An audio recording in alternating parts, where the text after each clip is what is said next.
This is Amanda Brookover for Interpreting Video 1.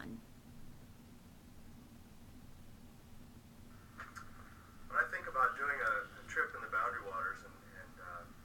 consider doing a trip with individuals who have not paddled before, some of the things that I consider, you really want to break it down into steps, and I think it's most important to first consider looking at the abilities of the individuals who are on the trip. If people have paddled canoes or kayaks before, and if they have outdoor living skills, or if they're really fresh and green to the whole experience. But being that the Boundary Waters is a wilderness area and it's managed by the federal Forest Service, there are checkpoints in place where that all organized trips have to follow. So what you want to first consider is how long you intend to stay out. There are designated points of travel where you have an entry point that you have to get a permit for, and you have to outline your trip for the individuals, the Forest Service, making sure that they know where you're going to be going and when you're coming out. And one of the things that I've found that's real helpful for that is to look at a guidebook. There's many guidebooks to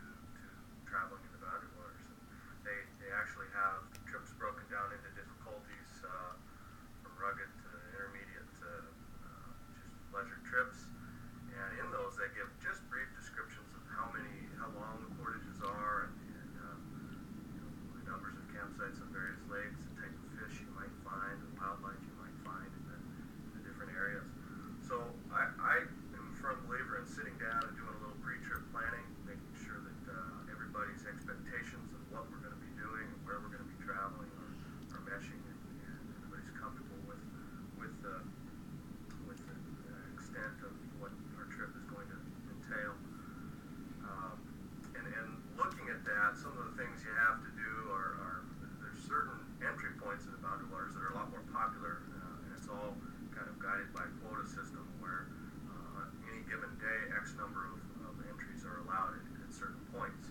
So if you're planning to go into one of the more, say, an easier an entry point that might not have as many portages, it might not be as difficult, a lot more paddling and less portaging. Those entry points are a lot more popular, and also so they fill up a lot quicker, and you're going to want to make sure that you get right on the stick, even as early as April or February, March, April, something early in the spring to do your planning for this, because it's a very popular thing to do and a popular place to visit. When you're looking at these things, you also want to consider the type of equipment that's going to be necessary. It's not necessary for everybody to bring their own pots and pans and stoves. You want to break down who's got an operable stove, who's got the right kind of cookware, who's going to be doing the food, the menu preparation,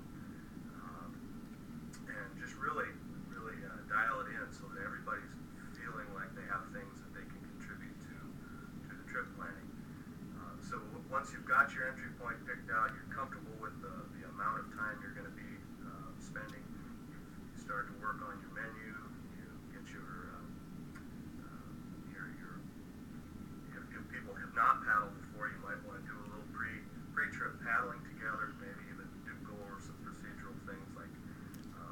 if a canoe was to tip over, how you'd get back in the canoe. And another thing that a lot of people don't realize, and they tell you this when you watch your informational video getting your permit, that there are blackberries, so your food needs to be hung up, and you'll even go over a system by which you use a pulley system of hoisting your food up into the air each evening. So those are some things to consider.